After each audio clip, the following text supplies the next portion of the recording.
4-year-old Anthony Griffin is dead after being fatally shot by New York Police Department detectives Saturday at Grand Central Terminal. Police say Griffin attacked 3 people and charged at officers with a machete. Police Commissioner Patricia Tisch describes what happened when officers arrived. The individual refused to comply with at least 20 orders to drop the knife. Officers also attempted to de-escalate and offer assistance, saying, "We are going to get you help." The suspect, known as battle rapper Fox 5, died at the hospital. The victims are in stable condition. Colin Kaepernick is writing a book titled The Perilous Fight. It is set to come out September 15th. And some 20% of full-time American workers say AI has taken over parts of their job. Get BIN News now on demand 24/7 on the iHeartRadio app. Watch us on Facebook Live. Then hear us on WBOK1230.com. Yo, turn it up. It's Gerod on the air, spitting truth in the booth. We ain't going nowhere. New Orleans City got us hard in the beat, but corruption creeping in, gotta take back the street.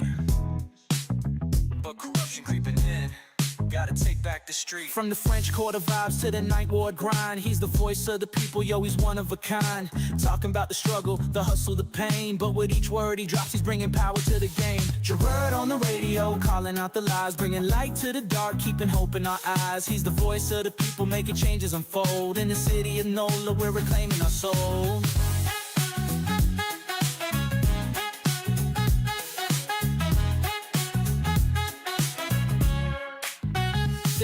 Try to silence the truth, but he's loud and clear. From the bayou to the block, everyone can hear. Got the people united, it's a movement, no doubt. With his mic in hand, he's breaking all the clout. City eat the official scheming, yeah, they playing it slick. But Gerard's on the line and he's ready to kick. For the schools and the streets, he's fighting the fight. With a heart full of passion, he's igniting the night. Gerard on the radio, calling out the lies, bringing light to the dark, keeping hope in our eyes. He's the voice of the people, making changes unfold. In the city of NOLA, we're reclaiming our soul. From the jazz in the streets to the gumbo pot, he's the pulse of the city, giving all he's got.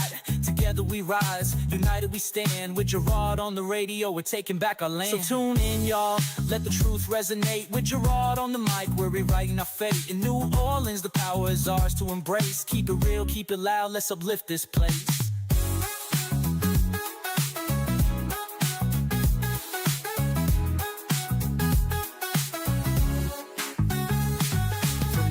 In the streets to the gumbo pot, he's the pulse of the city, giving all he's got.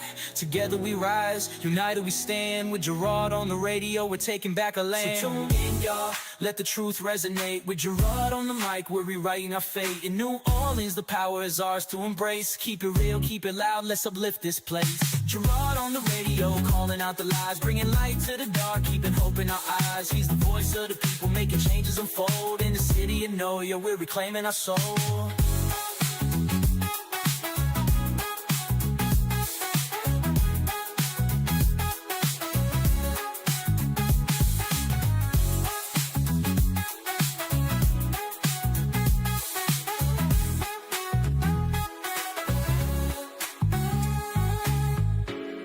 Yeah, tuning out, let the truth resonate. With Gerard on the mic, we're rewriting our fate.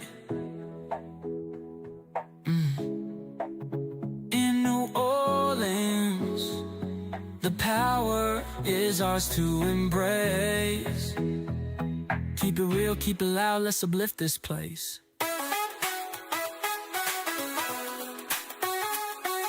Gerard on the radio, calling out the lies, bringing light to the dark, keeping hope in our eyes. He's the voice of the people, making changes unfold. In the city of NOLA, we're reclaiming our soul.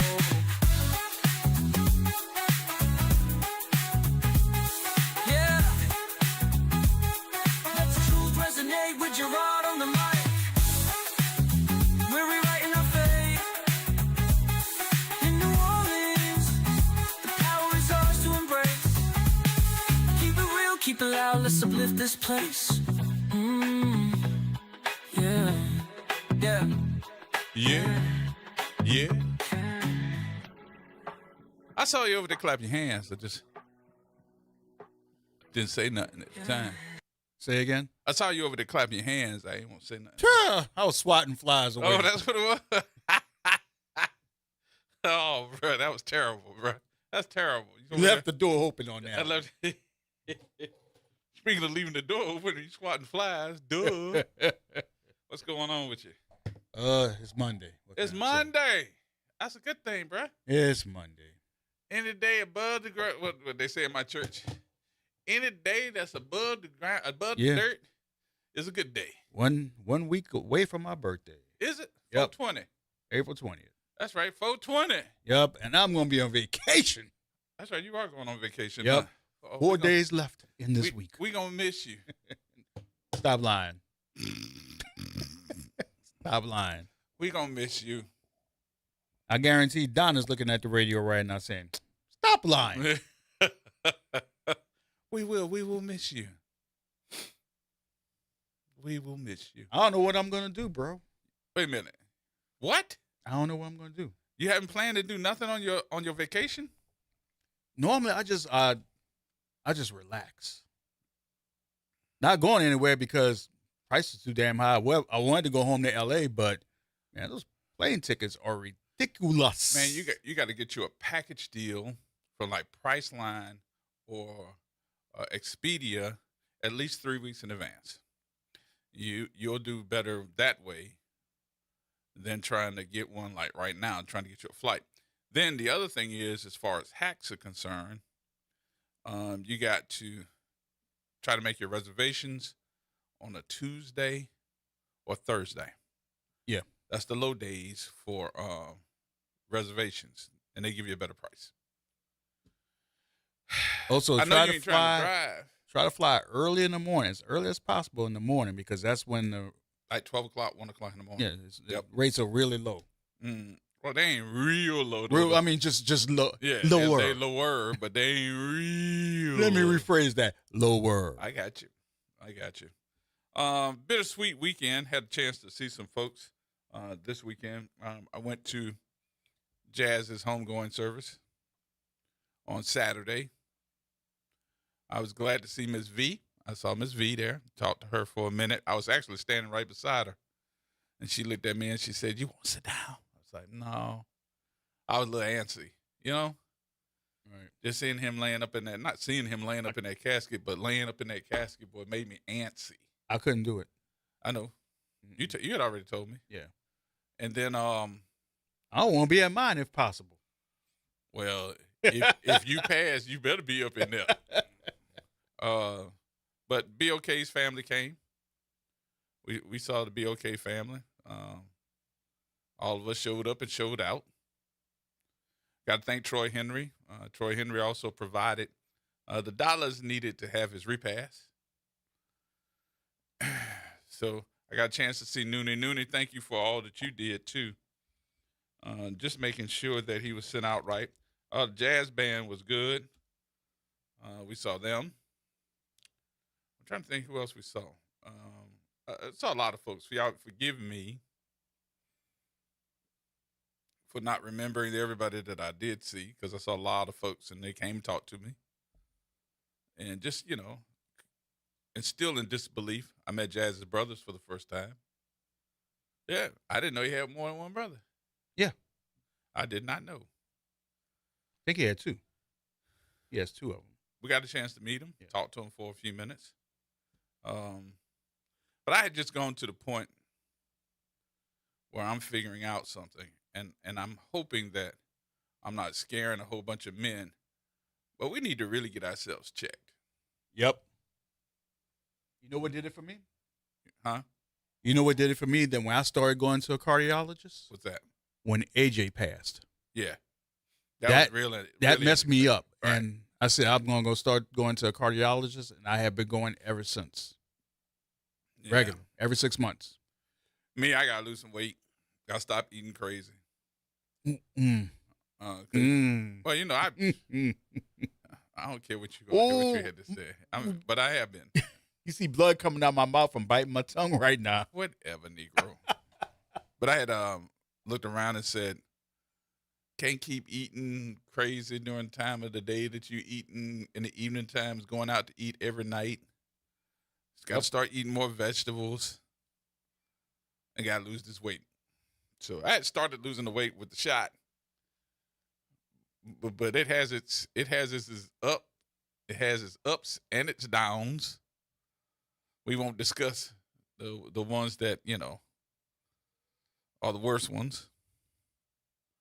But there are some things that a lot of us need to do better. Yep.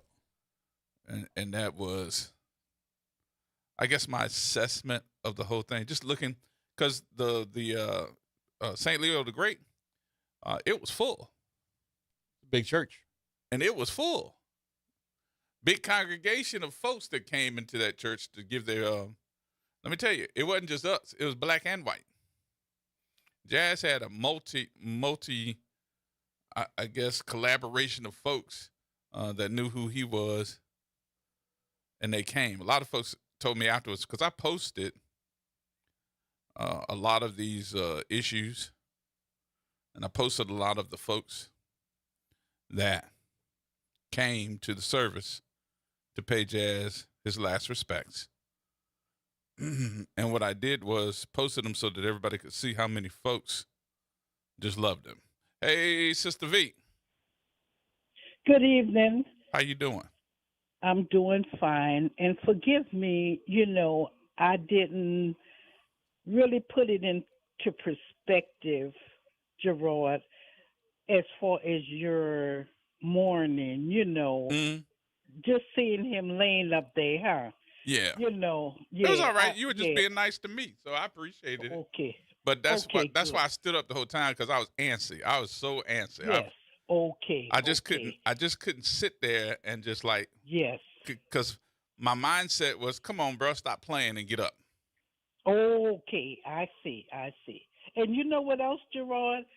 I've been to 1, 2, 3 Catholic services, what they call high mass, high whatever the terminology. I've been to but I didn't know Jazz, like I keep saying. I never seen him before. Just when I call like Wick, I'm how you doing, Wick, and blah blah, say a few words. But the service was so befitting. It was so befitting to his personality, I think. I thought it was nice. Just by listening to him, huh? I thought it was very nice. I thought the pastor was, the priest was on point as well. So yes, very nice, very nice. So I just want you to know that I love you, and I love all my BOK family, and we will be together in good times and all times, when we can. Yep. When we can make it. Yep. So that's right. Okay, then we're gonna sit back and enjoy the show. Yep. Thank you, dear. I appreciate you coming too. Okay. Thank all right. you. Talk to you later. Right. So we have, a couple of things to talk about. I'm gonna make sure that we get them in and have them. But I just wanted to take the moment to thank all of you all for showing Jazz love, coming out to the service, coming out to the repast. I need to thank Mooney, the stuff that he did to make sure that there was a jam session that happened. Of course, the brass band went around the block with him, with the hearse. And so, it was very nice service. Very nice service. I'm still in disbelief, or maybe I'm just, I don't know. I know the night that it happened, I couldn't sleep well. And then Saturday, I still was having problems believing that he was gone. But it is what it is. May he rest in peace, and may he be in a better place. Yep. All right. So over the weekend, we had a very big conversation online. It was Republicans and Democrats having a conversation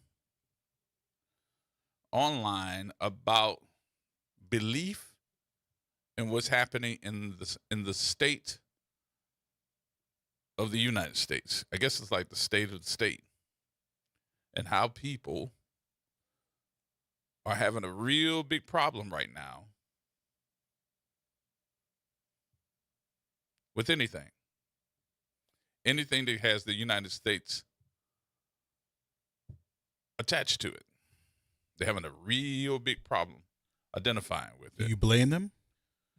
Do you Well, actually blame them? well, the state of what we see right now, no. So I saw that Saturday night.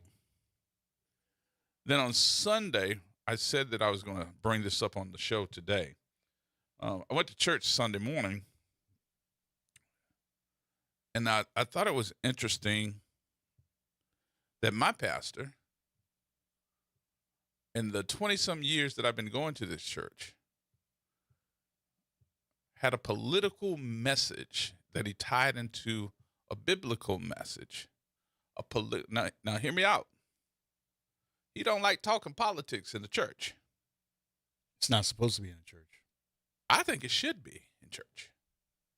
Because anything that's happening in politics today, you can tie it to something that has happened in the Bible. Well, after what that fool posted over the weekend, yeah, it should be talked. And what I am saying to you all is the fact that I'm trying to get from you all. Should this be the conversation piece between the separation of church and state, or should we really have conversations about politics in church? Is that missing today? 504-582-9422. 504-582-9422. I'm going to have that conversation today. Should it be separated, or should it not be? I know a lot of folks are going to be like, oh, no, I came to get the word. Don't be bringing up nobody's stuff. Nope. Don't bring it up. I came to get the word. Or should we be in church having a conversation, time biblical prayer, whether it's prayer, messages, whatever, into what's happening in the world today? Now, some folks say they're not going to do it. And the reason that pastors won't do it is because they are funded by some of those, in some of those cases where they have monies coming from either the city, state. Which one do you believe? 504-582-9422. Because at some point in time, we're going to have this conversation, too, about the SAVE Act. I was actually waiting for my other two co-hosts to be here. Y'all know that the baby has not come, so she's still in Houston. That baby is comfortable. Told you, that baby says it's too cold It's out there. cold out there. I ain't coming. That baby has not been born yet. So we may have to call her one day this week and try to get an update on what's going on with that baby. But the baby has not come yet. I'll give y'all the details when it does. All right. So the question I have for you. Politics. Separation of church and state or not? Should we be talking politics and using references of politics in church? How you feel about it? 504-582-9422. Go ahead on and get your calls in now, because I can tell y'all it's going to get sticky before the day is over with. And y'all going to be calling me later on talking about something. I wanted to comment, but I couldn't get through. The line stayed busy. Yes, because we know this is going to be a hot topic. The difference or the separation of church and state, should it not be talked about in church? Or should there be lessons of what's happening in the world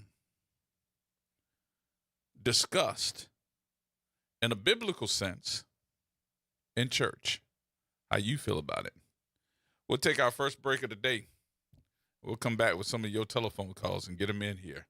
504-582-9422. More coming up.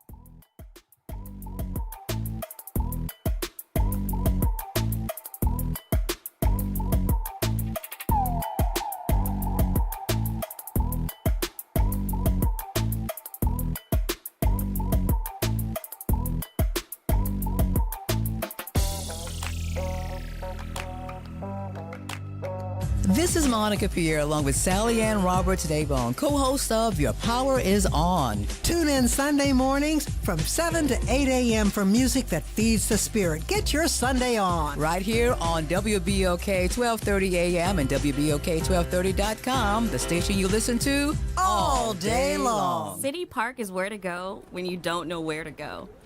Turn towards the city center and start walking. Before long, you'll end up where you belong. At the heart of the city, New Orleans City Park. Stroll along the reeded marsh, wander through the sculpture garden, rest and recharge beneath ancient oak trees. This is where your spirit goes to grow. It's in our nature to yearn for nature. NewOrleansCityPark.org, heart of the city. This is The Law in Your Legacy. I'm attorney Pete Hamilton. I'm attorney Ryan Hamilton. Losing a loved one is tough enough. Do you really want your family dealing with court battles and paperwork on top of it?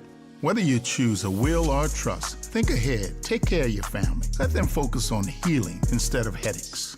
This is not legal advice. That's just a tip brought to you by Liberty Bank and Trust. For more information, go to libertybank.net or contact us at 504-915-5016. A careless driver can change your life in an instant. Do you know what to do or who to call? If you've been injured in a motor vehicle accident and do not have an attorney, call Auto Accident Help Desk for a free consultation. We can answer all of your questions and estimate the potential value of your case. Call Auto Accident Help Desk and connect with an expert personal injury attorney. Call 800-269-4524. 800-269-4524. Don't worry how to handle your medical bills, lost wages, and pain. We will get you the money you deserve. They got me way more than the insurance company offered. The consultation is free, and you do not pay any legal fees unless we win or settle your case. Make the smart call. If you've been injured in an auto accident, call Auto Accident Help Desk for a free legal consultation. Call 800-269-4524. 800-269-4524. 800-269-4524. Making a difference in the community. WBOK 1230 AM. Here we go. The reality check on WBOK 1230 AM. All right, folks, welcome back. I just had to get that out. Thank you, sir. It dawned on me after you said it. I was like, really? All right, where were we? Devil in the church. Separation of church and state.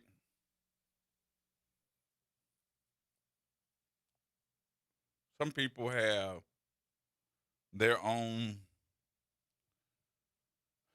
I guess, definition of what the law is, if it's a law. Well, let me give you what it says here.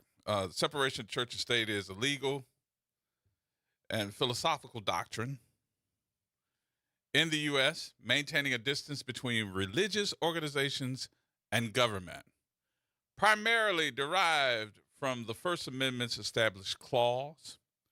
It ensures the state cannot establish a religion, favor, or hinder religious practices, securing religious freedom. Do you believe that? A lot of you all get very quiet when we start talking about religion. From a constitutional basis, the Establishment Clause, Congress shall make no law respecting an establishment of religion, prevents government sponsorship of religion. Now, hear me out on this. It says, prevents government sponsorship of religion, while the Free Exercise Clause protects citizens' rights to practice faith.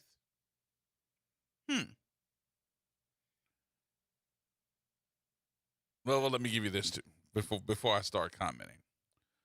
Wall of separation, coined by Thomas Jefferson.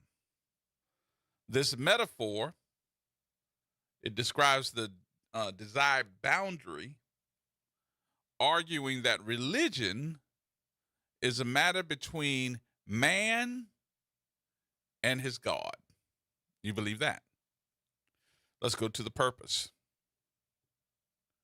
The separation aims to prevent government-mandated worship, protect religious minorities from majority persecution, and prevent any one group from gaining excessive power.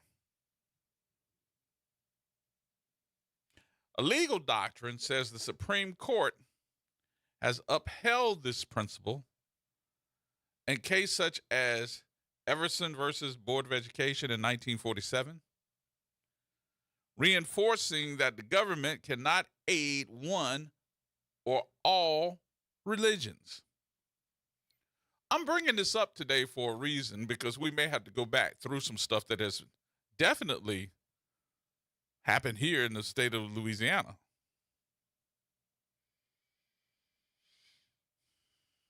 Well, what are you talking about?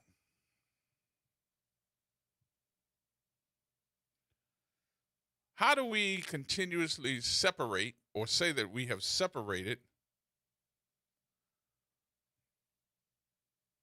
church and state? Have we really? Have we really not? Or are we just talking to be talking? Well, why would you even say that, Gerod? I would say that because look where we are in court.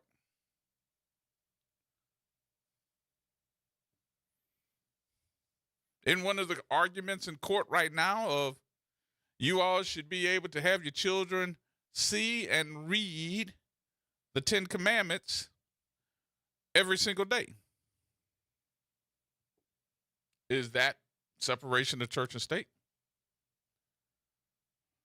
We also have a law now, or should we call it something else, that states that, yeah, your kids can have prayer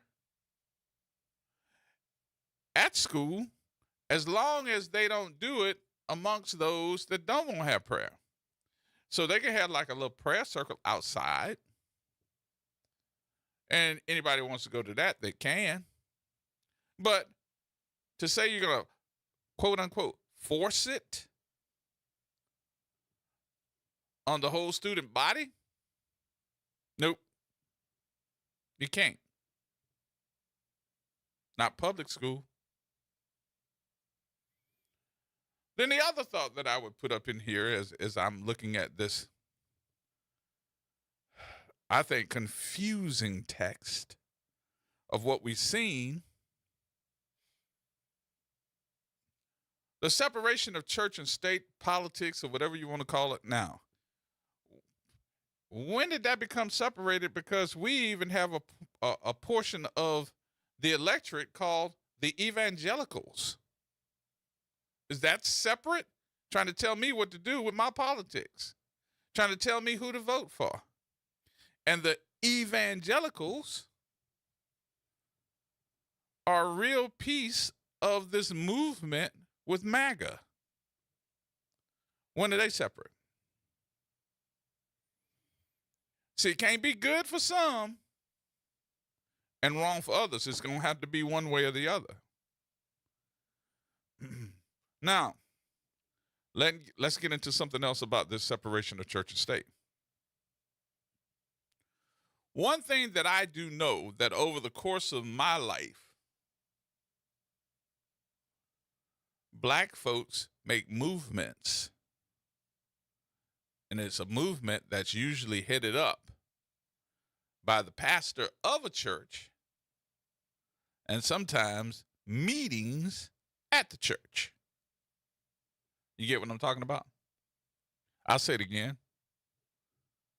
Movements within history of stuff that has happened that invited black folks to be a part of usually happened at the church and led by the pastor.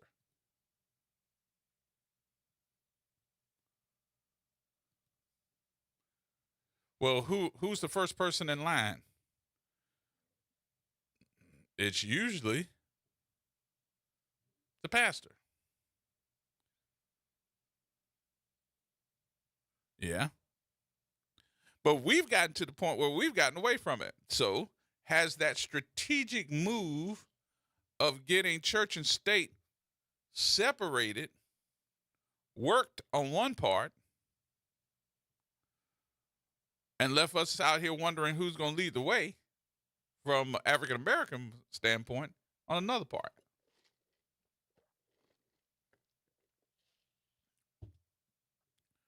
Those that led the way before. The Reverend Jesse Jackson. The Reverend Dr. Martin Luther King Jr. And many more of these black pastors that have led the way for events that were going to affect mostly African Americans, but a lot of everybody. You understand what I'm saying?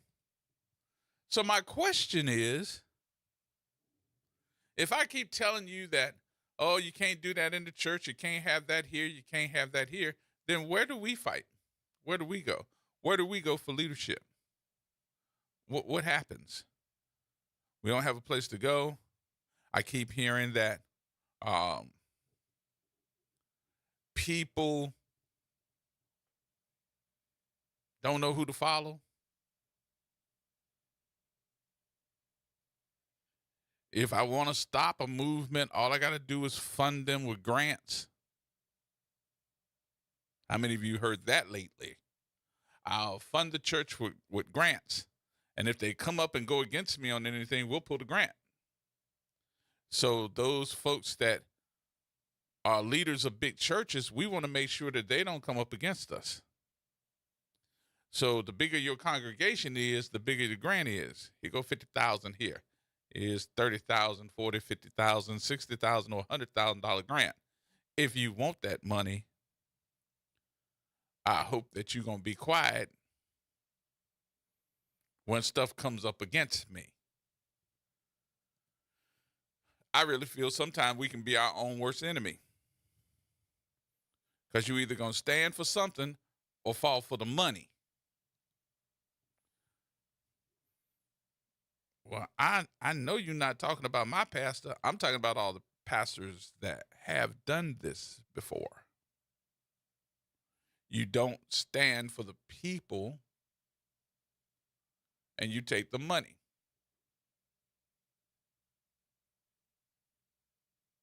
Then what happens to the cause?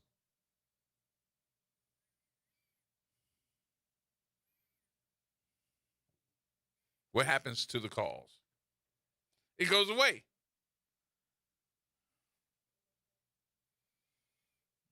If y'all think about something for a minute, and I'm talking about basically the people in New Orleans, I want you all to put a perspective on this.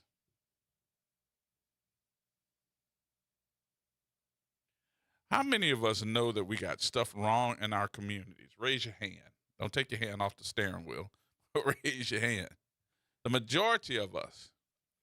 But a lot of us, when we had those folks that would stand up in our community, say something, do something about it, talk about it in their congregation, talk about it in their church, would have private meetings in there and put together a crew of young men or old men that would get out there and get in the streets with them. Are those days gone? Where they at?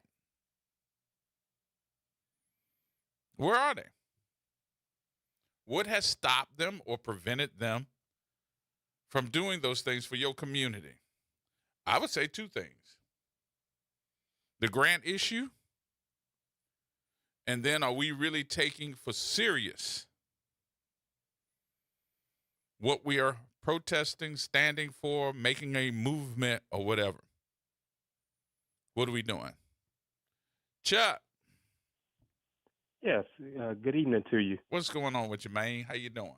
All right. You were naming all those ministers. One of them right here in this state, not far from you. That's what Dr. Martin King picked up the bus boycott from Reverend T.J. Jemison, 1953 bus boycott in Baton Rouge. Right. And that was when Reverend T.J. Jemison put that together. and that's what 10 years later, 1963. That's where Dr. Martin King picked it up from Reverend Jemison. And that was people that had my followers in the civil rights movement in the. But what happened 60s. to those days? It seemed like the issues haven't changed. The people have, but the issues haven't. So I don't think that you can come up with a new idea on how to boycott or how to make something happen. That's not new. We just don't do it no more. Why? Just don't do it anymore.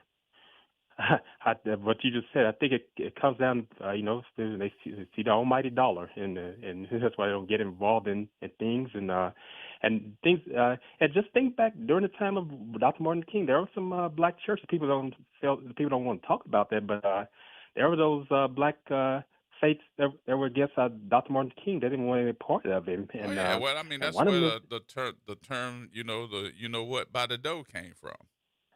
Yeah. Yes.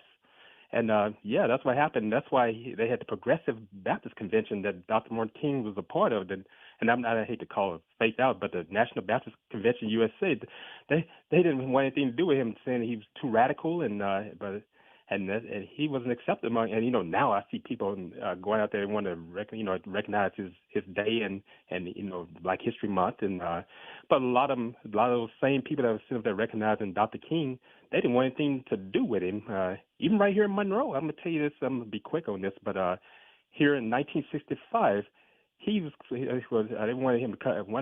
The guy was a dentist here. Dr. Reddix wanted him to come here to speak, and it was something that was going on with voting rights. Some of the blacks around here, known blacks around here, didn't let want Dr. King here. The mayor of Monroe, Jack Howard. They got with him. They would say, okay, yeah, we're gonna just make sure they didn't. They said they was just because I think Jack Howard had to take care of them, and they said no. They backed. They at the Monroe Regional Airport, Dr. King, before he came out the plane, they said, oh, we're good here. We don't need. They talking about they were integrating some of the places around here, and we said we're fine. That wasn't what it was all about. It was about voting rights. And what happened when they didn't want Dr. King here in Monroe, he ended up going to Shreveport. The people welcomed him with open arms 100 miles west of me in Shreveport. Yes. So they didn't even want him to come out they didn't even want him to come out the plane. They didn't even want to come off the plane. That happened here in Monroe. That's kind of history that this place has. They didn't want to. I think they didn't want to buck some of these black people. They're well known around. But the dentist, Dr. Reddix, he was real put out with them because that was what that was his idea of Dr. King coming, but the others didn't want to go along with him. Wow. Yes, indeed. Yes. Yep. That just lets you know who's sitting by the dope. Yeah, exactly. That's what happened. And see, now they have MLK Day. They have these programs now. But I said it's the same place that didn't even want him here. Mm-hmm. Yes. All right, Chuck. I appreciate you, my friend. It's always great conversing with you. Same you here. all take care down there. Talk to you later. All right. All right. Dono. What's happening, bro? What's going on with you? It's in the Constitution, bro. Separation of church and state because of religious persecution. What? Religion persecution. Many of the people came over to America from England and stuff because they were persecuted because of their certain religion. And that's why you got in Constitution separation of church and state. Well, now you've always had the church in politics. You've always had the church in politics. I mean, take a look at what's going on right now. You got the President of the United States going at the Pope. Yeah, I think he made a mistake. That's one. But maybe showing a lot of the Catholics who voted for him, they made a mistake. Mm-hmm. But the Pope is right. The man is immoral. Yep. He ain't saying it like that, but he say he don't represent religion. Right. You know, he say he don't think that Pope read the Bible. In essence, that's what he was saying. You know, he don't know what the religion is about. You know, love your brother as you love yourself. You know, and I can't. What I can't understand, Jim, is how these people follow this man, and it's obvious he don't have religious principles, and they call themselves religious. Well, he's already proven that several times. Standing in front of the church in Washington, D.C. with the Bible upside down, going to Liberty University to do the, but I'm saying I guess the conversation piece where he religious follow this man, and it's obvious that this man is immoral. You understand? Mm-hmm. You know, patting on women and all that other stuff. I guess he's saying the people in America, you know.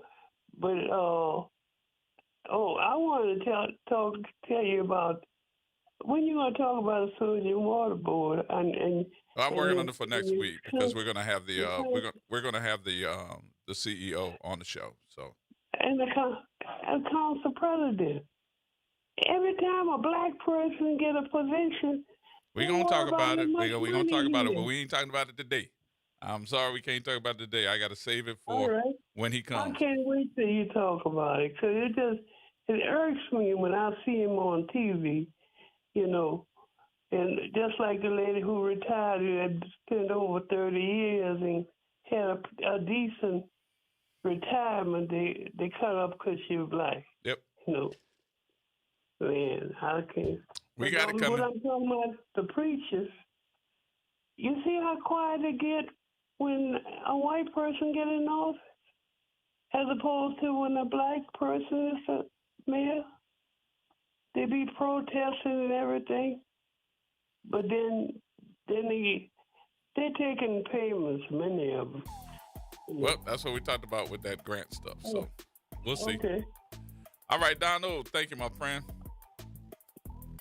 All right, we got more coming up. Mr. Galman, hold on. We're coming right back. More in just a minute.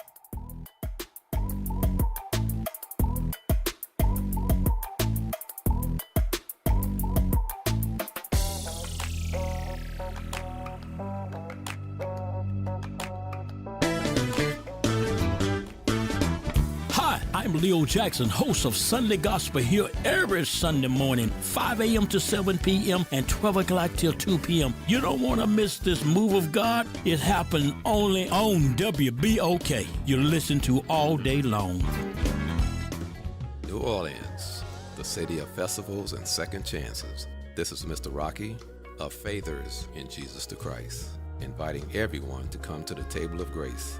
No matter where you are or what you're dealing with, guilt, bad habits, mistakes, or heavy hearts, Jesus still calls us his friend, and his grace is waiting for us.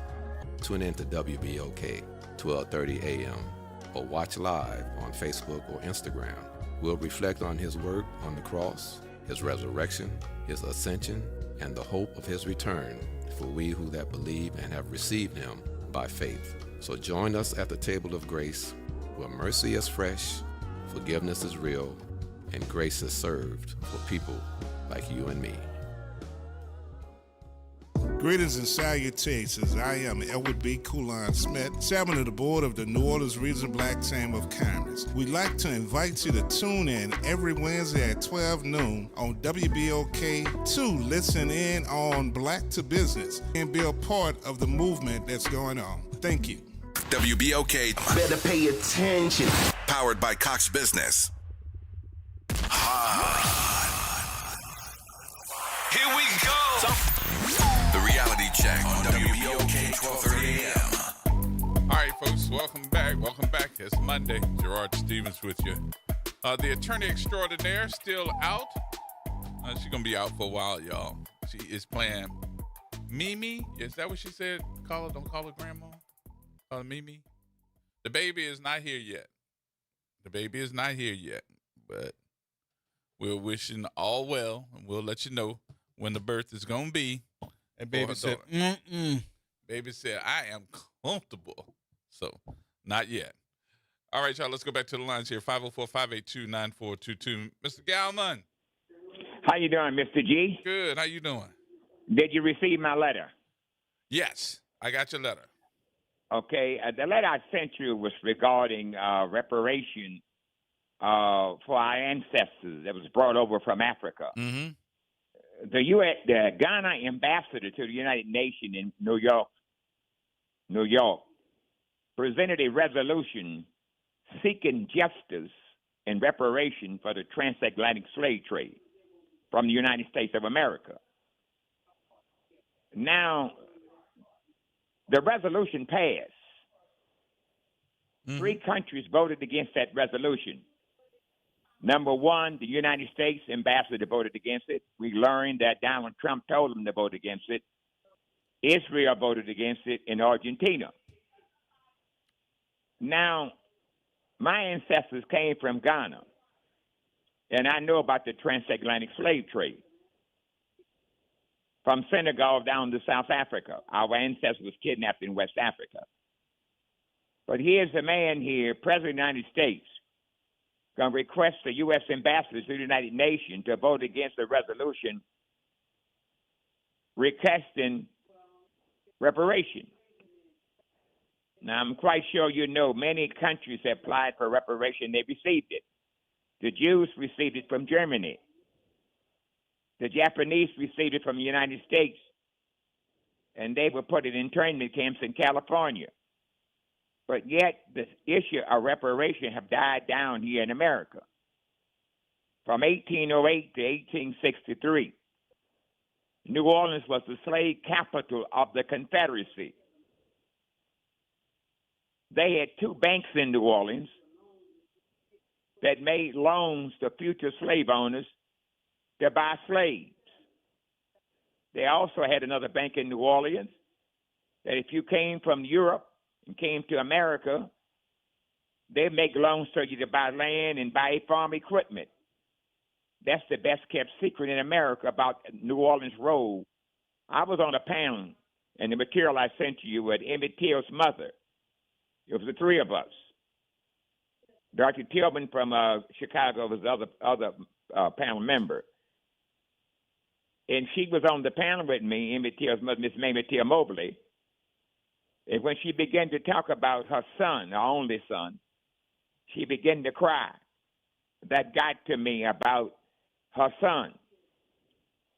The true story about Emmett Till, death, has yet to be told.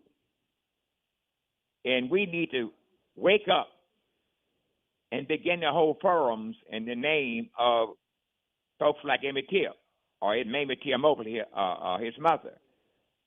See, we need to understand that nobody going to respect us until we accept our true identity. If a Frenchman comes from France, he's a Frenchman when he gets here. If a German comes from Germany, he's a German when he gets here. If Italian comes from Italy, he get here. We've been called everything from a child of God. Okay? We first had input in the year 2000 when the people that was involved in the anti-apartheid movement requested the name African American be put on the as the category for our people. Okay? Now, another thing I want to talk with you about. Abraham Lincoln signed Emancipation on January the 1st, 1863. That emancipation gave slaves freedom. That's the 13th Amendment to the Constitution. The 14 gave them citizenship, and the 15 gave us a right to vote. What concerned me the most, we celebrate Juneteenth week, Juneteenth as a holiday. That's not the emancipation. The Juneteenth was nothing but a picnic. I went to Houston, Texas, and I drove down to Galveston. It's documented there. The slaves in Texas, they found out about this in 1865, 2 years after the Emancipation Proclamation was signed. Why do we celebrate a picnic and not celebrate the emancipation that took place January the 1st, 1863? So we need to begin to not let white folks determine our emancipation. We was the one emancipation. All these names over the year from 1769 was given us from slaves, black, Negro. All of these was given to us by white folks. The name Negro was given to us by slave owners. There's no Negro land. Anybody ever told you where Negro land is located at? No, there's been a couple that tried, but no, they have not. Yeah, so that letter I sent to you, talk about that. Mm-hmm. We should celebrate the emancipation, a proclamation that gave us our freedom on January the 1st, 1863, that was signed by Abraham Lincoln. White Southerners in the South never recognized the emancipation of African Americans. So let me ask you something, though, Mr. Galman, not to cut you off, but I want to change subjects here because I think I should ask you this question as well. One of the things that I've seen in my lifetime is I got a chance to walk beside, walk with, I think with some great men and women that would do protests in this country about things that have happened. I think you and I have had these conversations about where's the movement, and what happened to those in our genre that would do the movement, and really what happened to the next people in line that was supposed to fill the void when somebody fell down. I'm at the point in my life where I'm looking around and seeing how this country is, and then on this past Sunday, I got a message from my pastor, and the name of his message, which I thought was interesting because I've never seen him do politics within the church. And the name of the message is that I am, America is a filthy and dirty country. And sometimes he's very ashamed, more so now than any other part, to be an American. And I said to myself as I listened to his message, well, if it's a conversation that you want to have about where we are as Americans, first thing that I would say is we got to talk about who we are as black people and who stood in the way whenever there was an issue that affected us. And my question has been, has there ever been a real separation of church and state? And is that a good thing or a bad thing that we don't see black pastors stand in the way, stand in harm's way sometime, when there should be a movement about how we've been treated? I agree with you. There must be a separation in church and state. And that's the conflict between Donald Trump and the Pope. Mm-hmm. Okay? And I agree with the Pope. Going into Iran, that was a dumb mistake. Who in the hell do you think you are? You're going to go into another country and tell them what to do, how to run their country, and kill up school kids, bomb the school and kill young babies. 174. You got to be sick, insane, and out of your damn mind to do something like that. Mm-hmm. There must be a separation in church and state. Okay? And what I'm saying to you, understand the Pope today is in Africa, in West Africa. Okay? Spreading the gospel. Mm-hmm. Okay? And I respect him for that. Okay? And another thing, too, he's a Catholic Pope. Mm-hmm. And a lot of people don't know that the Catholic Church was the only white denomination that came out in public and supported the civil rights movement. Father Hirschberg of Notre Dame Mm-hmm. was a personal friend of Dr. Martin Luther King. Father Grappi out of Milwaukee, he was a big supporter of Dr. King. A number of priests, Father Putman of Francis de Sales Catholic Church on 2nd and I think that's in Saratoga Street. Mm-hmm. He supported the movement. But the Catholic Church, a lot of people don't know, played a major role in the struggle from Selma to Montgomery. Okay? It was the nuns from Good Samaritan Hospital that traveled along with the marchers and put band-aids on the burnt feet or damaged feet. They fed some of the demonstrators right there in Selma, Alabama. Mm-hmm. And what I'm saying to you, the only one denomination that was predominantly white played a role in that march from Selma to Montgomery. And they played a major role. So I respect what the Pope is saying. That must be separation between church and state.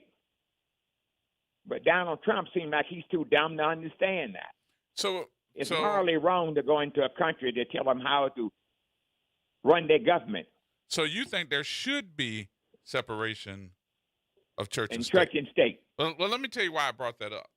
And I may be sounding like I don't think like there should be separation of church and state. And here's why. I want you to understand what I'm saying here before you call me a name. I got to the point where I remember that if a movement happened in the black community, if there was a protest, if there's something that wasn't right, that person that stood up about the politics of what we were going through and led the people was usually a black pastor. Well, you're right about that. You know, you go back and take a look at the major marches, the one that gave us.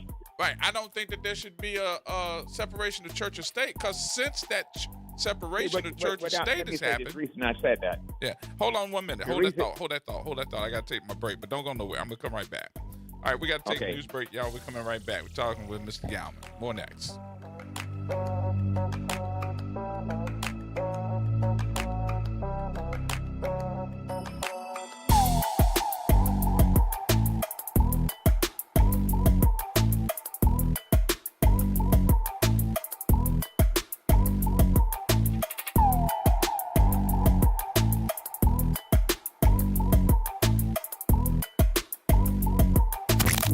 Campus of Xavier University. WBOK Go and Equity Media Station.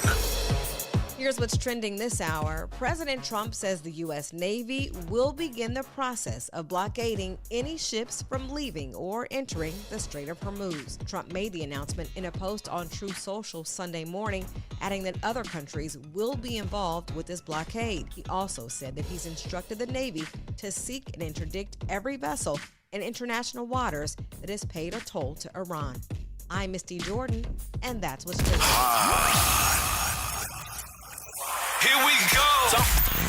The reality check on WBOK 1230 AM. All right, folks, welcome back. It is Monday. Gerard Stevens with you. A real serious conversation here, but I think that we need to have it because sometimes we forget who we are, whose we are, and what we're supposed to be doing here. On the phone, I got Mr. Gallman. Mr. Gallman, you still with me? Well, Mr. G, let me say this to you. Yeah. The reason I believe that's a separation, you go to church on Sunday to learn biblical history and learn the truth about the Bible. Right. See, I say separate the church from the politics. See, you go to church to get the truth. I don't know of no politician that never told a lie. Some politicians tell you a lie to get elected. But you go to church on Sunday to find out the truth. How to live. How to run your life. That's a total different thing listening to some politician like Donald Trump. What Donald Trump told the people who voted for him, a pack of lies. What are you going to do? He's going to reduce the high cost of living. He's going to reduce the high price of gasoline. But maybe it takes that pastor to have that conversation with you one-on-one and let you know he lying. Well, the thing about it, that's why I said the pastor don't have time at a church. He told the church to take care of God's business, not political business. Politics and the church must be separated. Okay? Because when you go to church on Sunday, you don't expect to have to challenge him because of a lie. Right. But when you go to a political rally, sometimes you have to challenge the politician because most of them come in line before they get in the door. But do you think that we have the separation of church and state? And the reason why we don't have it here in New Orleans. There you go. Okay. Now you know that. Okay. Let me say this to you. We've been having a black mayor. We had a black mayor for 40 years. Can you agree on that? Dutch Morrell was the first one. Right. I work for Metropolitan Life Insurance. Now, there's business with federal tax numbers. If you own the business, you must have a federal tax number. Am I right? Mm-hmm. When Dutch was sworn in, blacks own 5.8% of the businesses in New Orleans with federal tax numbers. After 4 years, today, we only own 4% of the business in New Orleans with federal tax numbers. Mm. And black people in New Orleans must ask themselves two small questions. Who owns and who controls? Mm-hmm. Let's look at the French Quarters in New Orleans. Let me give you the boundaries of the French Quarters. From Esplanade Avenue to Canal Street. From Rampart to the river. And you got over 2,000 businesses in the French Quarter. Only 1% is owned by African American in the city, majority black. Let's take a look at the Central Business District. Runs from Canal Street to the Crescent City Connection. From Claiborne to the river. And after 40 years of blacks running City Hall, we must ask ourselves two small questions. Who owns and who controls?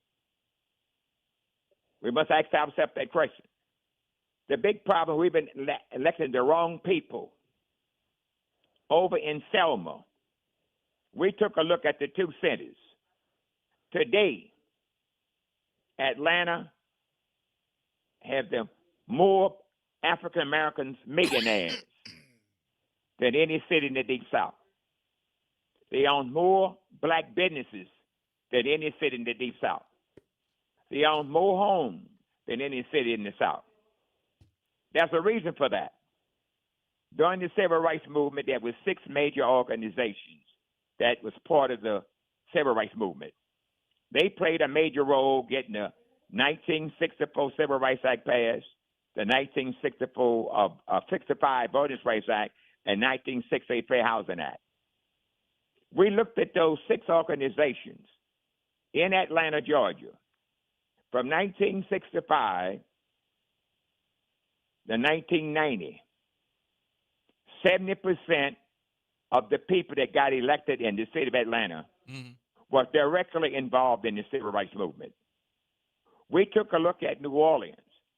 The people who was out front, marching and picketing and going to jail, only 10% got elected here in New Orleans. And that the folks who get elected here, a lot of them was elected with white money. And if you don't believe me, go back and take a look at the city. Well, I don't think that changed. Not changed. No, I really believe contracts. If you just go back and look at somebody's election campaign and start looking at who donated to the campaign, you'll find out that there's still a lot of black people that got elected with white money. Well, let me show you a case in point. Then I'm gonna have to run and let somebody else call in. Mm-hmm. After Hurricane Katrina, the Orleans Parish School Board received $2.1 billion. That's 1,000 million in the billion. Am I right? Mm-hmm. The school board award contracts. See, I learned earlier there's 3 types of contracts the city of New Orleans and the school board issue. There's construction contracts. There's professional service contracts and vendors contracts. Right.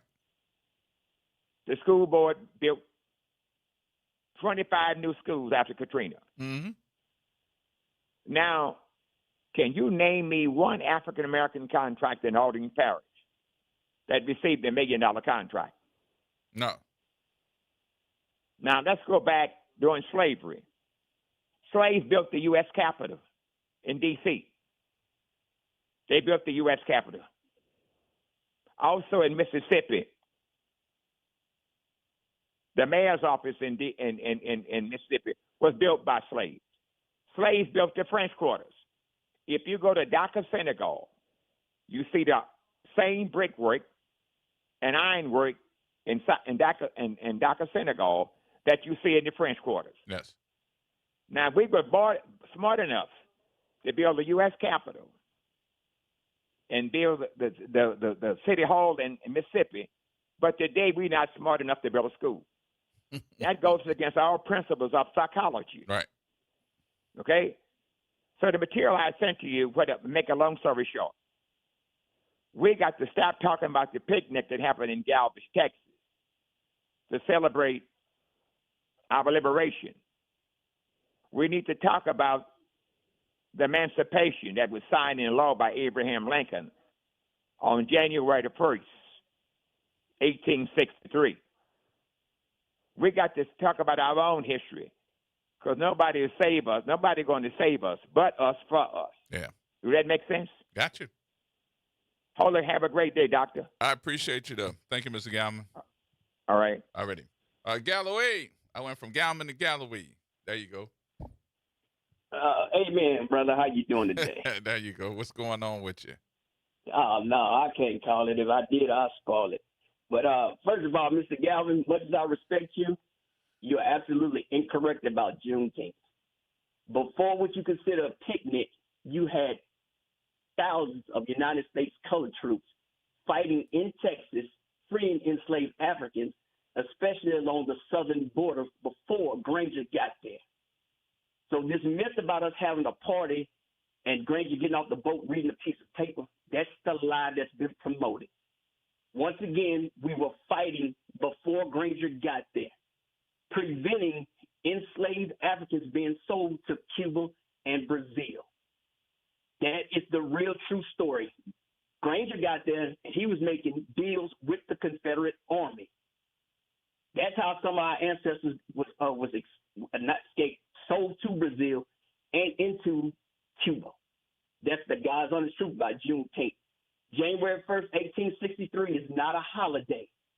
If you read the Emancipation Proclamation, only enslaved Africans were freed if your state, city, county, or parish was in rebellion.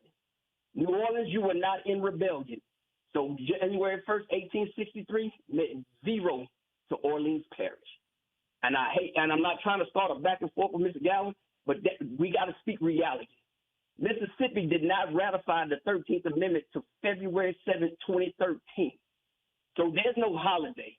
Juneteenth is nothing more than what our ancestors was doing, fighting for survival. That was the last day under the War Powers Act, because you had to ratify the 13th Amendment when the southern states rejoined the Union. It's a big difference. So who's to say what day actually was your Black Freedom Day? So celebrate like I do. I celebrate every time the Confederate lose. April 9th, Lee just surrendered. I celebrate that day. I celebrate Juneteenth. I celebrate the different battles that they won. So it's no thing that we need to be celebrating this or that, or folks don't think it's a picnic. Don't think it's a picnic. Think about what your ancestors did. Came off them plantations, joined, picked up a musket, and killed every Confederate that they could. Separation of church and state. Gerard, I've been all around the world. And some folks take religion to heart, and some folks play with religion. Some people put religion only when the camera's on. Mm-hmm. You got to understand, how am I to teach somebody the 10 commandments that's in the classroom, and I done broke just about every commandment? Right. Thou shalt not kill. That's probably one of the worst commandments, right? How many folks have I killed? Quite a bit. So I keep telling folks, which Bible are we going to use? You want these kids to learn Bible verses. I have nothing wrong with religion. I'm not saying that to keep your religion to yourself. If you feel free to sit there and say you're religious, you're a holy roll and all this and that, that's fine. But don't let me see you in spades when I'm in spades. I'm imperfect, just like the next person. But we don't need to force religion on anybody. Mm-hmm. If that man or woman or that family member want to put their children in there, go to a private school. You got churches right now that have politicians every election cycle coming up in there only when it benefits them. Name me one of those mayoral candidates in Orleans Parish has been back to those churches that they went and campaigned to. Don't worry, I'll wait. There's none. So my whole thing is, you have religion, and you want to use it when you want to benefit yourself. Some people, not all people. I know some folks that I won't even drink a beer around, or I won't cuss around, because I know those folks are really into the church and they love the Lord and they love God, and I respect that. Well, I was going to say that. Well, that's just respect. So that's a big thing, you know. Yeah, and I don't play with folks' religion. I didn't watch somebody sit there and pray. But I understand that from a personal aspect. But I'm getting you, Galloway, real quickly here to speak on behalf of the billions of folks that don't know how to, I guess, put it in a perspective of this is the law, this is what we need to stand by, because they don't see it. And take this administration. I mean, we have a voting block of evangelicals. We see the president of our United States here arguing with the Pope, telling the Pope that he right and he wrong. We have so many denominations of black folks, whether it's Baptist, full gospel, it can be the Kojic folks, it can be the African-American evangelicals. I don't know how many folks and how many doctrines there are. But are we wrong? And listen, I'm not having a conversation about doctrine. My issue is, are we going to talk about politics as leadership in the community? Because black folks follow their pastors. They follow their priests. Are we going to do this when it worked? Because right now, I don't see it working. We seem to be the brunt of everything political. You're losing your voters' rights. You're losing all of the things that you done fought for all your life. It's easier to get rid of it than it is to fix it and bring it back. So I hope that everybody understand all the stuff that's getting loose today, that's voting against you, that's going to be against you. It's going to be years to get it back. Okay, I'm finished. Years is an understatement. You're talking decades. Mm-hmm. I'm like this when it comes to politicians in church. If your pastor, priest, rabbi, whatever, let that politician into your church, you better talk politics. Now, if you don't want them in your church, you can leave it up out of there. But I'm not necessarily talking about somebody that comes and visits to say, I need your vote. I'm talking about your pastor standing up there in the pulpit saying, listen to me. These are the things that you need to be talking about in your household. This is where we're going to line up to protest, and this is what we're going to do about it. I'm not saying, hey, I'm so-and-so and so, and I need your vote. I'm talking about issues. Is it wrong for your pastor to start talking about it? I don't think it's wrong. I'm going to tell you why it's not wrong. It was the church that started from before enslavement to after enslavement, and you're so right that the flock, the congregation follows the preacher. He is a man. He's in flesh. He has feelings, or she has, or whatever you have, has feelings. They have to vote too. You got to get them issues out there. It really don't bother me, because I really believe you have some people that are in faith, in good faith, and they want to do right. They want to see this country do well. Then you have some, if you give them a couple of dollars, they ain't saying nothing. Or some of them will take the money and do what they're supposed to do. So I guess what I'm saying is, I don't have a problem with it. But my thing is, don't force it on me. Don't force your religion. Don't force your politics on me. I left the Democrat Party in 2012. I did not like the way it was going, and I refused to be a Republican. I would never vote for MAGA or any Donald Trump stuff like that. But I'm seeing too many black people, black Democrats. It's election season. Watch how they come around into these churches, hugging and kissing babies. And if the preacher is not having a conversation with him about what's going on, we still have Section 2, the voting rights, that's coming up. And that's going to be crucial amongst everybody in the United States. If they repeal but why are we 2 not talking Rights about Act, that? Why are we not having that conversation? Especially, and I'm speaking specifically to numbers. I'm speaking specifically to mass people. Why we're not having those conversations? Because when I start thinking about black folks and our communities, when we gather, when we go to these different places, and I'm talking about us, I'm not talking about including everybody else, and that sounds terrible. But it sounds like, and is to me, that the major place in our communities where we can gather and have conversations, we can learn some word, but we can also learn your lifestyle. The only place in our community is the church. But Gerard, you remember, well, I don't know if you remember, but we used to be able to join church, join the NAACP, and register to vote, all within your church. That's what it used to be. Not no more now. You're not getting that nowhere now. So I think there's place for it. In my opinion, I just say don't force it up on me. I can't stand politicians that come into church, and I don't know if they give them money. Well, I know some that got money. But that's a non-starter to me. That's a political movement to say this is the person that you need to vote for. But that's not even considered to me. I need the pastors to stand up in their church and have these conversations with their congregants. I'm not asking you to open up your pulpit to let somebody else come into your church and use that moment that they're there to say, vote for me. I'm not. I think that becomes a political mistake. I think what you got to do is evaluate for your people. You're supposed to be the leader of the sheep. You the shepherd. You would be, and I think that any pastor that's listening to me right now, and God knows it's going to sound bad, any pastor that's listening to me right now, you know how lost a lot of your congregants are. Not because they lost because they're not going to work or they don't have this relationship right. They lost because every political season we sit around and call somebody that don't have a clue about who to vote for and ask them who to vote for. Why? What they doing for you? Now, let's go this way, and you can tell me what you think.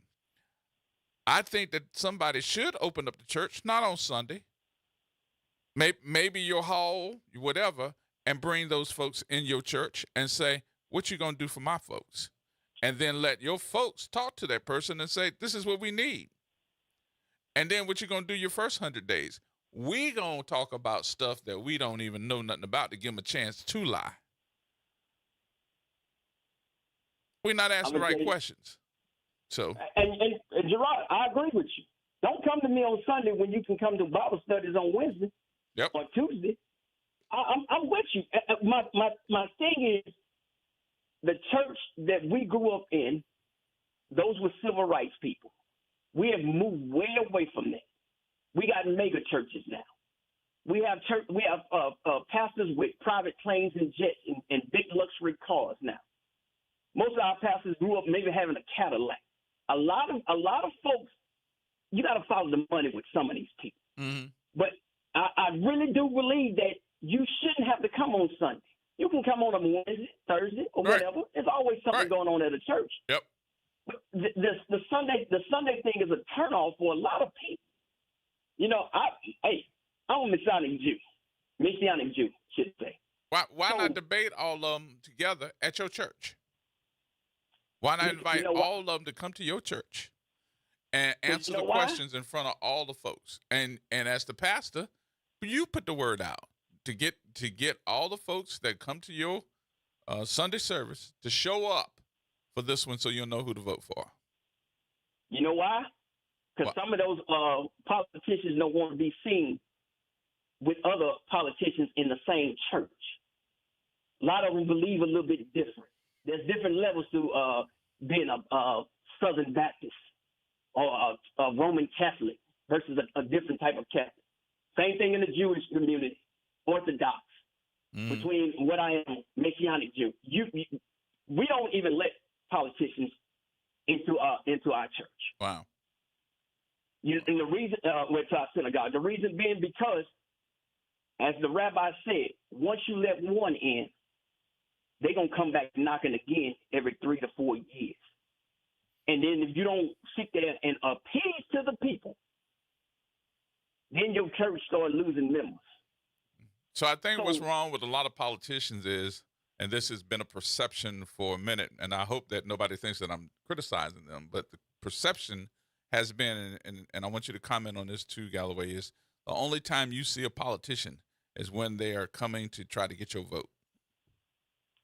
That's the only time you see them. It's been proven. And then over and over again, and they know, politicians know, the majority of the vote, the black vote, these are the black people that's going to vote on every election, attend church on Sundays. They don't really even care about the folks that's running in the streets, that's 18 to about 45 that don't go to church. They don't care about them. They know if I need to go get 300-400 votes, where can I go? The black church. And that's a problem. But like I said, hey, I cannot tell a preacher, pastor, rabbi, or whoever what to do. I can only speak to the synagogue that I go to, and I'm kind of glad it's that way because I'm pretty sure there's some folks that don't look like me that go to the same synagogue that probably voted for Donald Trump. So it's same thing in the black church. You had some black folks that attend mass or services that voted for Donald Trump. But as long as you let these politicians walk through your door, there's never going to be separation of church and state. Yeah. Never. And so all I'm going to say is this. When these folks start talking about teaching your kids religion in school, which Bible are you going to use? That's all I want to say, brother. Thank you for taking my phone call. All right, Galloway. I'll holler. There we go. Now, we got to take a break. We'll come back.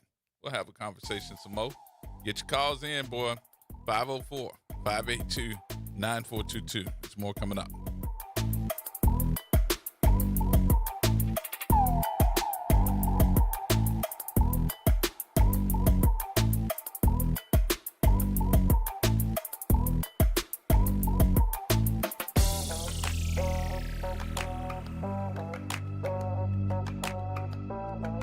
This is the Bloomberg Black Business Beat.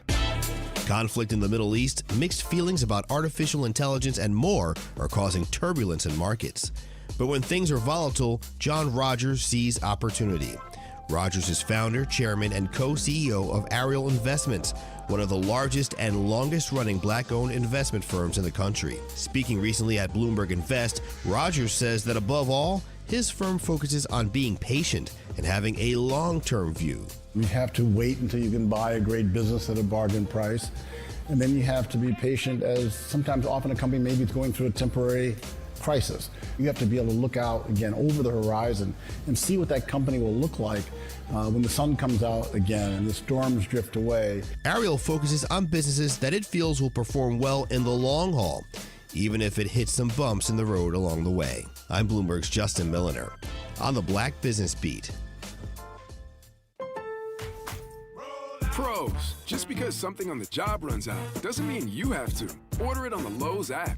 My Lowe's Pro Rewards members get free same-day delivery on eligible orders over $25. Get the fasteners, hardware, or tools you need to keep the job moving. Order by 2 p.m. and get eligible in-stock items delivered right to your job site by 8 p.m. Members get more at Lowe's. Loyalty program subject to terms and conditions. Subject to availability. Restrictions and terms at lowes.com/shipping terms. Subject to change.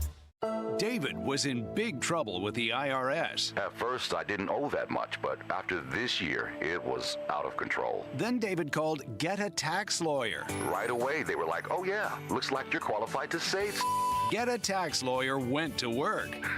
Should have called way sooner. Get a Tax Lawyer has helped thousands like David fight the IRS and get a fresh start. Call 800-745-3070. That's 800-745-3070. It's Off the Top with Norman Robinson on WBOK 1230 AM. There's a familiar pattern unfolding at the state capitol. If you live in New Orleans, you've seen it before. Somebody, somewhere else, wants to tell New Orleans what to do. This time, it's not about roads, schools, or even policing. It's about the courts. Lawmakers in Baton Rouge are advancing a series of proposals that would fundamentally reshape the judicial system in Orleans Parish, reducing the number of judges, consolidating courts, and potentially altering the role of the clerk of court. Supporters call it efficiency. They say it's about cutting costs and streamlining a system they believe is too large and too fragmented. But let's be clear about what's really happening. This is not a minor adjustment. This is a structural rewrite of how justice is administered in New Orleans, driven largely by legislators who do not live here and who are not accountable to the voters who will feel the impact most directly. Under one proposal, the number of civil district court judges would be reduced. Under another, long-standing separate courts, civil, criminal, juvenile, would be merged into a single system with fewer judges overall. Now ask yourself, in a city already struggling with case backlogs, delays, and an overburdened justice system, does reducing the number of judges sound like a solution or a recipe for even longer waits and deeper frustration? And then there's the larger issue. Who decides how New Orleans governs itself? Because this isn't happening in a vacuum. We've already seen what happens when the legislature inserts itself into local institutions. The Sewerage and Water Board, long plagued by dysfunction, became even more complicated under state influence. And now the courts, one of the most critical pillars of any democracy, are next. There is a difference between reform and control. Reform works with communities. It respects local voices. It strengthens institutions. Control overrides them. It reshapes them from the outside. And it often comes with consequences that the people closest to the problem are left to live with.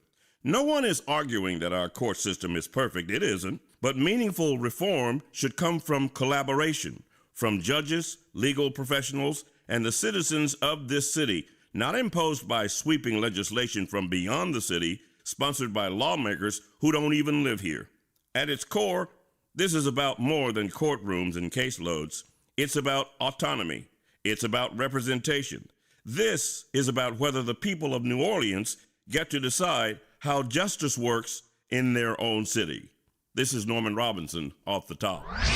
Hey, this is Steve Poston. Be sure to listen to WBOK 1230 AM every Saturday morning at 10 a.m. and Sunday evening at 5 p.m., bringing you the best Southern Soul barroom music with the Southern Soul Weekend Party Mix, hosted by me, of course. I'll be playing your favorite Southern Soul music by artists from all over the South, right here on WBOK 1230 AM or online at WBOK1230.com. The station you listen to longer.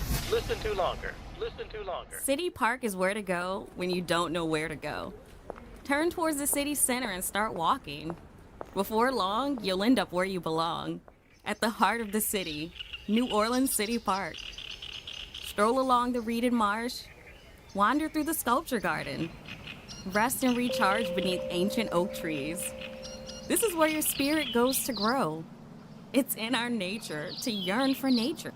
NewOrleansCityPark.org, heart of the city. Making a difference in the community. WBOK 1230 AM. Here we go. The reality check on WBOK 1230 AM. All right, folks, welcome back. Welcome back. Gerard Stevens with you. What you say there, Pop Jones? Hey, G-Man. What's going on with you? Oh, everything and nothing. Oh, everything is nothing? Look, G-Man. Mm-hmm. I remember years ago, probably you were still in North Carolina. They had a preacher. I don't remember whether he was more of an evangelist type preacher. And he great preacher. He went to many churches and he preached. And he would preach against the very stuff that you speaking about. I don't know. I don't recall whether he had a church or not, but a lot of ministers did not want him to preach in their church. So, correct me if I'm wrong. Isn't a lot of churches, the pastors are exempted, tax exempted from their salaries and different stuff like that? Mm-hmm. Huh? Yeah, they're supposed to be. That a lot of them Okay, apply but for it now to if be. they start dealing with the politics like that, they will no longer have Taxes and that status, exemption, nonprofit. right? Right. So, Huh? So there is a issue that a lot of the pastors, I think, just don't know, that when they apply for nonprofit tax exempt status, what they honestly can do is not apply for, what is it, 501c3? They can file 501c4, which gives them the ability to honestly be nonprofit, but also have I would say a political presence to be able to run advertising, to be able to talk about it, any type of, what you call it. I'm just in a situation where the person that showed me more so anybody that I know how to shut up a pastor was Mitchell Andrew. Because what Mitchell Andrew did was take a bunch of money, and he went to many of those pastors, gave them grant money, and told them, I need you to stand by me now. Don't make me look bad, because we gave you money from the city, and you got a certain amount of money. Oh, so they were crooks. I'm not going to call them crooks. Look, one thing that I they do know. They were not really called men. One thing that I do know is that, the cost of running a church has gone up significantly. Insurance for a church has gone up. All right, but what if the significantly. members are supposed to support? But if your members, you can't hold them hostage. How you gonna make them pay? Well, you can't make them pay, but if they pay for members, you want to give you an example? No, I'm telling you that something I'm talking about. The number of people that go to church. I've heard your pastor preach a number of times. I know a lot of preachers, if they was preaching the stuff your pastor preached, they would have an empty church. Yeah. Some of the stuff I've heard him say. And, I mean, sometimes the truth hurt. Does a rat love cheese? Yeah. Sometimes the truth hurt. But some of us need to get but see, a lot of ministers ain't gonna go where near. But I listen to Rev Mitchell every chance I get. Mm-hmm. I said, man, he's out there. Yeah, He do not hold any punches. I don't see him fooling with politics as such. No. But he says stuff, man, that make me shake my head. I said, man. But that's good. Sometimes, like I said, sometimes the truth hurt. Have an empty church. But sometimes the truth hurt. Oh, all the time. So I'd rather for him to tell me the truth. What is that? Nah. As long as you dealing with truth and righteousness, that's what a preacher's supposed to do. Mm-hmm. He don't have to really deal so much in politics. As long as he dealing with truth and righteousness, he could teach his people. And I'm listening to Rev Mitchell. I said, man, boy, he's out there. Yeah. So one of the things I got to tell you, though, and this is where I want to get back on track, because some of the messages that I think that should be told. Now, listen, I'm learning the Bible just like anybody else. I'm not sitting up here and telling you that I'm the great evangelist, and I agree with what's been said every single day, because it's not the truth. But what I will tell you is that our people need to hear from leadership that has Mm-hmm. congregants, not just one person, that he's got a lot of folks that can stand up and tell them, hey, this is what's happening in your world. If you want to put a biblical message of course. along with it, it can be done. Same thing. Gee, man, you're telling the truth. You don't have to really get into politics as such. I mean, what's going on? If you go along with what's going on in D.C., then you're not telling the truth. Well, most folks You're not telling your congregation the truth. Yeah, well, mostly what I think is that these local pastors need to be talking about what's going on here. Now, you can get into some national politics, but I do think that a lot of them have got to step up their game. Oh, you mean like what's going on with the city? What's happening in New Orleans? And the man, all the rest of them. Yep. Okay. I want you to make yourself clear the way you were going at with that, you know. Yeah.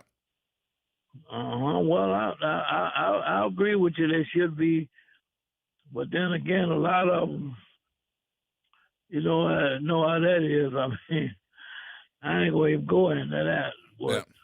But look, let me get these folks. Everybody holding on, so I got to get to them before thank we get you out for taking my call. I appreciate you. You been doing all right, though? You don't sound too hot right now. What's going on?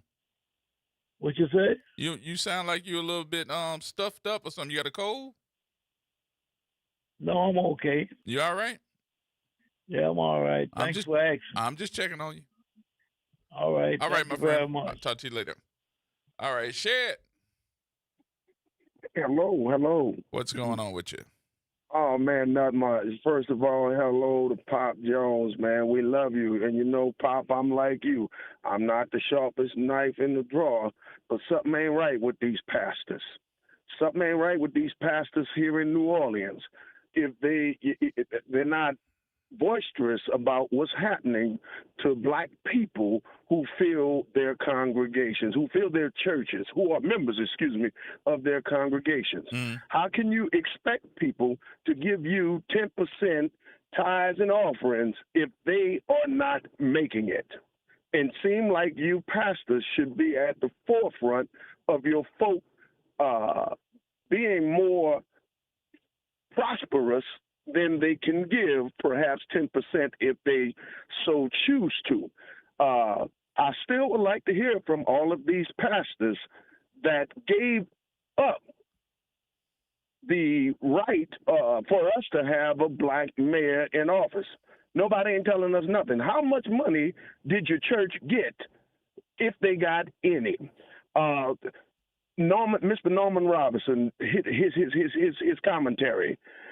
What is the black pastor's position on this judge issue? Right. Everybody is so quiet. Yeah. New Orleans, yo, man, what is their position? What are y'all going to say Sunday about the president trying to portray himself as Jesus? Now he's having a war with the Pope, which the Pope had the greatest clapback or drop the mic response when he said, "Blessed are the peacemakers." It is time for these pastors to step up. We need y'all. And I understand that some are weary, some are tired, because it's like we ain't trying to follow nobody. And this is why we are lost. The modern day lost tribes of black folk. We got to do something, because it seems like we under attack. Well, we better do something before we be second lining onto the plantation. There you go. All right, because Sid. it's happening before our very eyes. Have a good one. Thank you, brother. Al. Hey, man. How you doing, man? Good, my friend. How you doing? Good. Well, look, just your earlier question, I thought from a global perspective that we, as a race, we've been in a prosperity fog ever since, when Mr. Goldman spoke. I had a chance as a young man to meet him playing baseball. He was a good baseball player up at Grambling in high school. He came down and did some work with us. But anyway, he's been a remarkable man, willing to give his time all the time. But anyway, we've been in this prosperity fog. You know, folks, we've been living off of all the work and of all those giants that you spoke of who put it all on the line so that the rights that we do have, we get a chance to enjoy and keep them. Well, we're celebrating that. We've been celebrating that since it all happened. And we've been in this fall, and we've been dancing and having a good time. And what has happened is that they pulled the plug, and the music has stopped. And now we're looking around at one another and trying to think, what is there to do? Now, so few was a part of the struggle, even to get the first black mayor. I was away in New York in school, and my mom said, look, you got to vote absentee because we're going to get us a black mayor. You know, and there would have been, Dutch Morial first. So, but those people were aware of what we didn't have, where we needed to go, and they were striving to get there.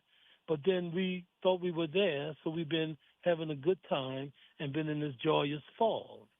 And now the music has stopped, and we're looking around at one another. Now, the churches has always been our go-to, and it should always be, especially if you're a person of faith. Right. But at the same time, the churches are struggling to get people to come to their houses. Even the mega churches, they have problem with people coming. But Al, that might be a reason why. Leadership ain't just stand with me before because I'm in trouble. Leadership is leading the way because. Now we can put a ... after that cause or because. Well, Gerard, yes, that's always key. Leadership is always important, and Christ exhibited that as being the ultimate leader that we all follow. But here in this flesh world and in America and in New Orleans, we have to have a mission. We don't ever have. See, there's no more mission. There's no more mission for the people to galvanize. Black people are reactionary. We're going to react, but it's hard with planning because we don't know where we're going. We don't really know what we want. And basically because we don't know what we need. This my boy, Al. I had to figure out who this was. I know who it is now. No, that's all right. So, look, I'm going now. No. Let me finish with one thing with you. So, let's talk about that leadership thing. Let's go back for a minute. Because I'll look up and I'll see, and I'm going to use him for an example here. I know his wife very well. I know him very well. And I've seen what they have made when we start talking about leadership. I'll never forget, because I was a part of it, thank God, when I had come back home, I got a call from Pastor Barrier. I said, what's going on? He said, can you come by to church on a Saturday afternoon? We can ready to do something. I said, well, what's going on? He said, I can't let our folks not get their money when it come down to this road home issue. And I got in the back of a pickup truck with my camera. I put that thing on my shoulder and filmed them marching to let them know that this wasn't right, Even though it didn't make a big impact as far as nationwide was concerned, it made an impact on a state level where folks was like, you know what, Pastor Barrier, right? This is wrong. This is wrong. And look where we ended up. We ended up going through not enough of us speaking up, but his folks did. But just think about it. If we had every church in New Orleans with that same anticipation, and he saw the governor saw all these folks in New Orleans saying that there's something wrong, I guarantee you it would have been something different. So that's what I was talking about. Well, Gerard, maybe you're looking at it, maybe a genesis of something new, because sometimes as a people we don't do our best until the foot is on our neck. Yeah. Think about it. When after the struggle, things start going well. All these little community groups like the Black Panthers, the Angels, and I was a young guy. Yeah, but you said and something these guys imperative. came in the neighborhood right now, and look, so we fast forward to now. It's like we have these playgrounds, and we got Ernie Filco to do a Major League Baseball facility out there, but there's not baseball at the playground. Yeah. You I hate to understand? cut it Now, off short, Al, but I got to take my break here because my producer got my music playing and we running behind. Right. So good to hear from you, my friend. Yeah. Okay, we'll talk again. I'll talk to you soon. All right. All right. Hey, Ron, hold on. We coming back. More next.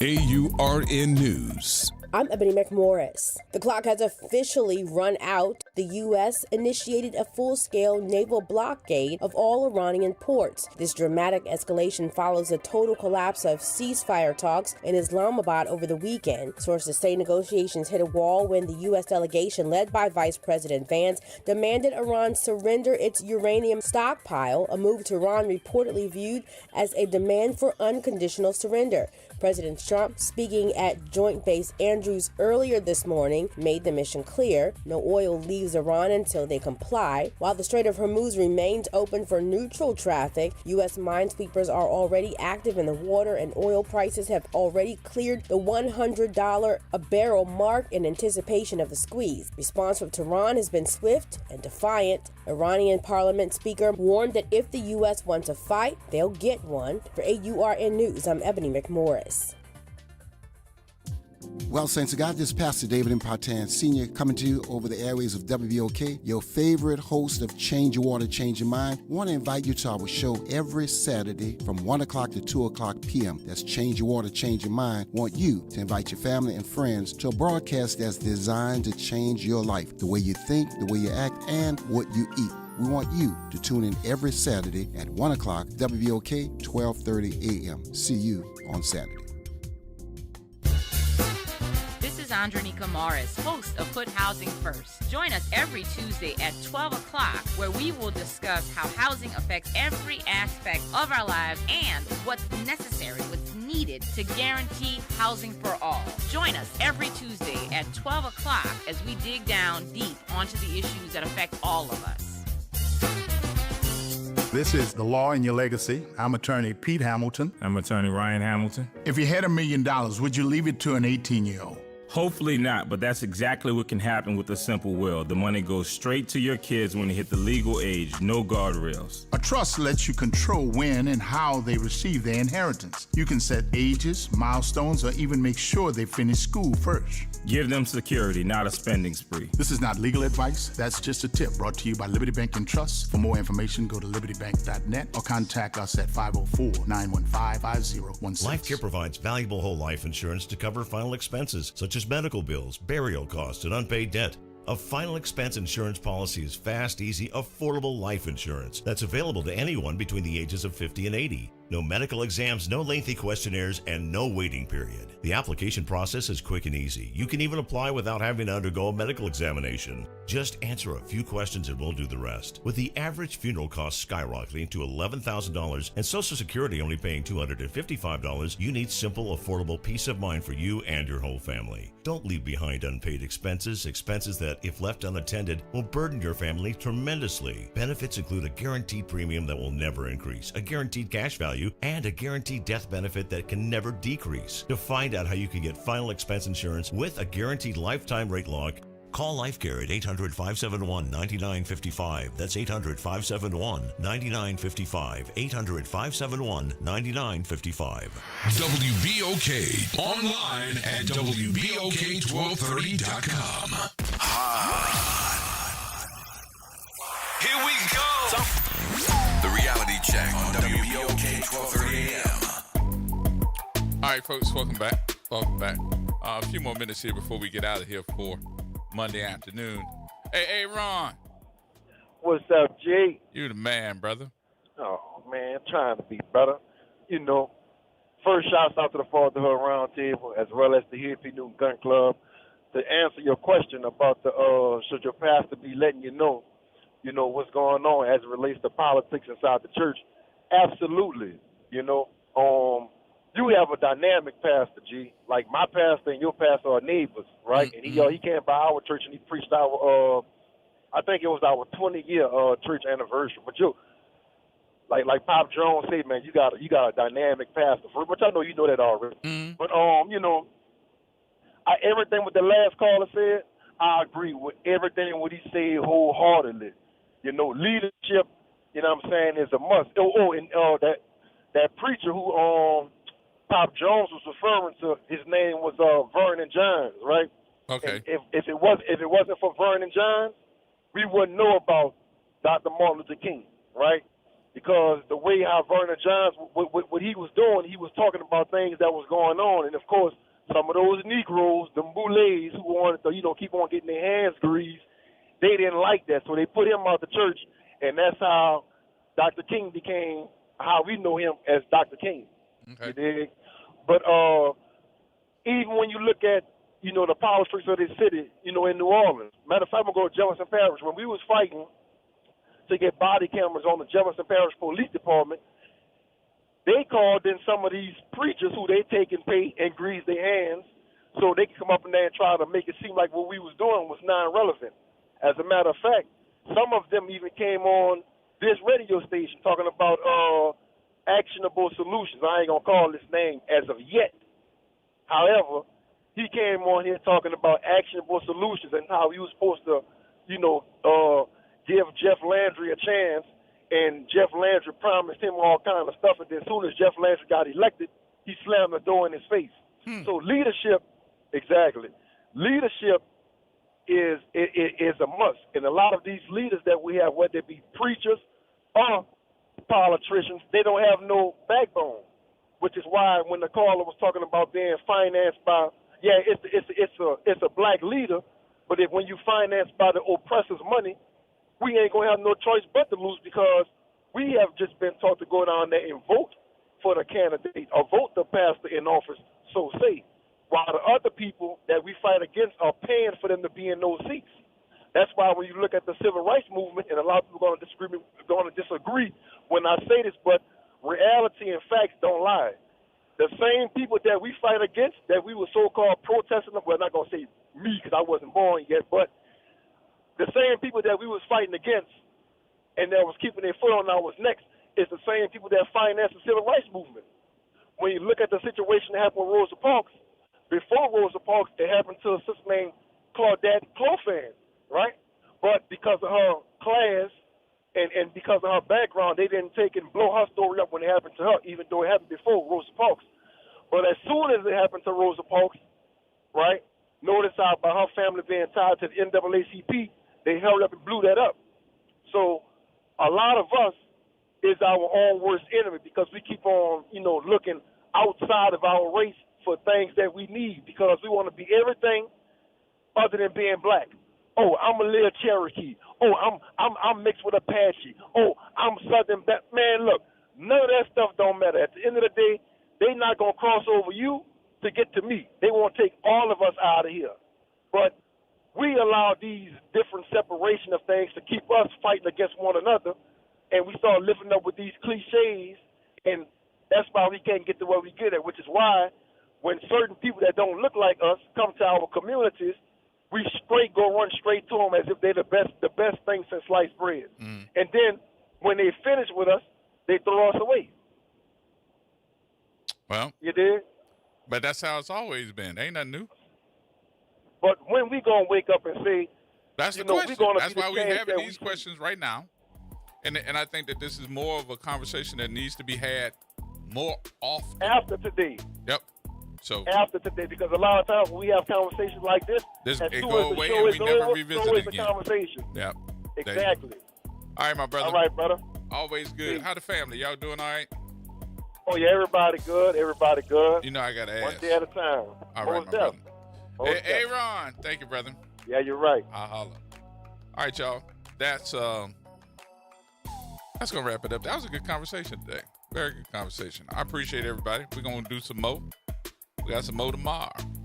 Tell somebody they need to tune in 4 until 6 p.m. each and every weekday right here on WBOK. We'll see you tomorrow.